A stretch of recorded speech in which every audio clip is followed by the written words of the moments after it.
Армысыздар, құрметті тыңдаушылар. Біздің курстың тақырыбы тыныс белгілері. Аталған курстың мақсаты пунктуациялық заңдылықтарды, яғни сөз, сөйлем, мәтін шеңберінде тыныс белгілерінің дұрыс қойылуын меңгеру. Соңғы жылдары лингвистикалық зерттеулерде жаңа ғылыми парадигмаларды қарқынды даму нәтижесінде коммуниканттардың сөйлеу әрекеттеріндегі көмекші семиотикалық жүйелерге қызығушылық артып келеді.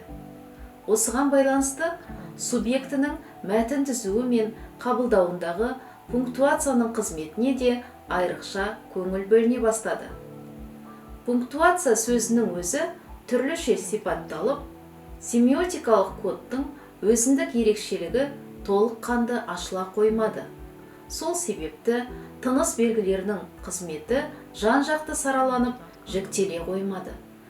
Қазақ тілі дамуының жаңа кезеңіндегі демократия, экспрессивтілік, инновациялық үдерістердің кең қанат жаюы пунктуация жүйесіне де ықпал етті. Пунктуацияның функционалды аспектісі мәтіндегі тыныс белгілер қойылысының пунктуациялық нормалармен қаншалықты сәйкес келетінін, автор қолданысы мен оқырман деңгейін сипаттауға мүмкіндік береді. Пунктуация семиотикалық код ретінде коммуникациялық ортаның талаптарына бейімделеді. Ол ақпарат жеткізумен қатар мәтінді коммуникативті прагматикалық тұрғыдан да ұйыстырады. Осыған байланысты пунктуацияны түрлі қырынан қарастыру қажет. Атап айтқанда, сөйлем құрылымында, сөйлемнің құрылымдық негізі ретінде, сөйленім құрылымында, жазба тілде жүзеге асқан коммуникативті актідегі функционалды бірлік ретінде, мәтін құрылымында, тұтас семиотикалық жүйе ретінде сипатталуы тиіс.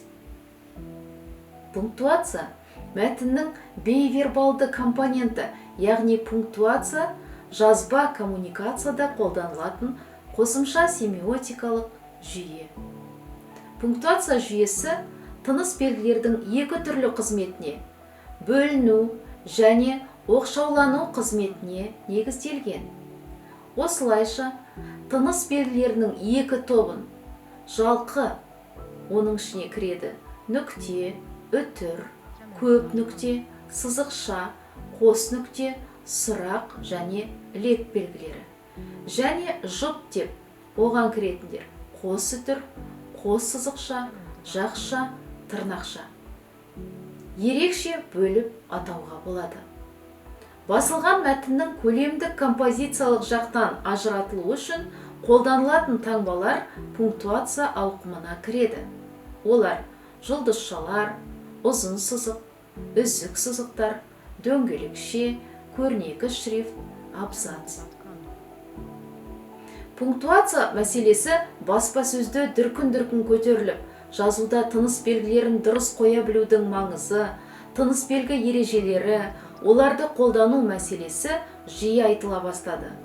Бұл пікірлердің барлығы қазақ тілі пунктуациясына баса назар аударылып, оны жазудың көмекші құралы ретінде тануға түрткі болғаны сөзсіз. 1960 жылы баспа қызметкерлері мен мұғалімдерге арналып қазақ тілі емлесі мен тыныс белгілері ережелерін бір жерге жинақтап баяндайтын тұңғыш анықтағыш шыққан болатын.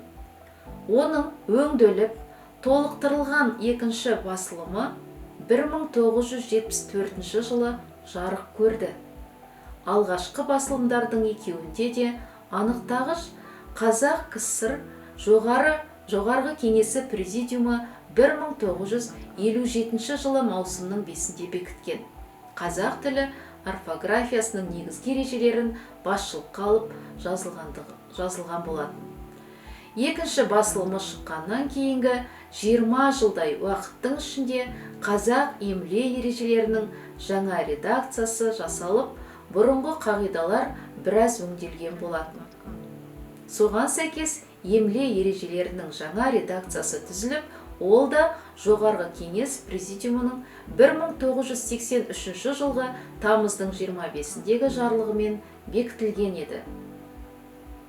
Қазақ тілі дамуының жаңа кезеңіндегі демократия, экспрессивтілік, инновациялық үдерістердің кең қанат жаюы пунктуация жүйесіне де ықпал етті. Заманауи үрдістерде тыныс белгілер бір жағынан қазіргі тыныс белгілер жүйесін байытса, екінші жағынан мәтін құрастыраушылар мен қабылдаушылар үшін елеулі қиындықтар тудырып отыр. Сол себепті тыныс белгілерінің қойылу заңдылықтары әркім өз бетінше шешпеу үшін олардың синтаксистік құрылымдардағы қолданысын нақтылау қажет. Экспрессивті синтаксистің дамуына байланысты тыныс белгілердің қызметі кеңейді. Жаңа синтаксистік оралымдар тыныс белгілердің қызметін арттырып отыр. Бұл үдеріс тілдік жүйенің даму көрсеткіші болумен қатар, жазушылардың, адамдардың сипатын да айқындай алады. Бұқаралық ақпарат құралдарының тілі тыныс белгілердің қолданысындағы өзгерістерді көрсетіп, тыныс белгілердің қызметінің қаншалықты кеңейіп жатқанын да көрсете алады. Жазу ноталары саналатын тыныс белгілер жазба мәтінді шашыратпай жинақтап жеткізуге мүмкіндік береді. Пунктуациялық норманы орнықтыру үшін алдымен мета тілін жүйелеу қажет. Тыныс белгілердің ережелері мен қолданылу орындарын білумен қатар, оның мәнін ұғынып, қағидаларын, ұстанымдарын түсіну қажет.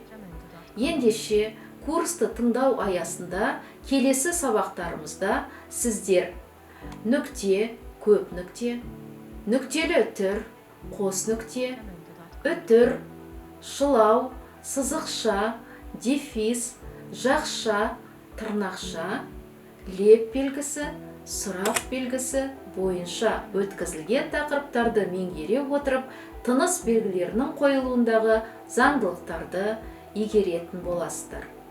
Назарларыңызға рахмет.